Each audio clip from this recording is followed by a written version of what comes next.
Creating notes is easy as a few pushes of a button. First, you click Create New. Then you select Start a Live Session to generate notes from a meeting, lecture, and uploaded attachments. Then enter a note title, for example, Monday Econ Lecture. Then you click Start. You'll see the red timer letting you know that NoteGoat is listening and taking notes alongside you.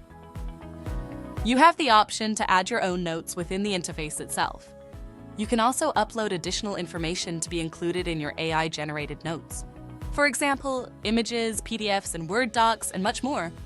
When the lecture is over, hit the green Finish button in the top right corner.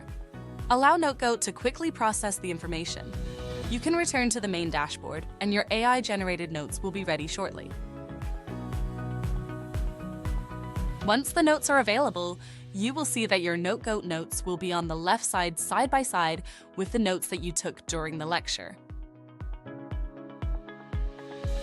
You are able to share these notes with friends, simply by selecting Share and entering their email.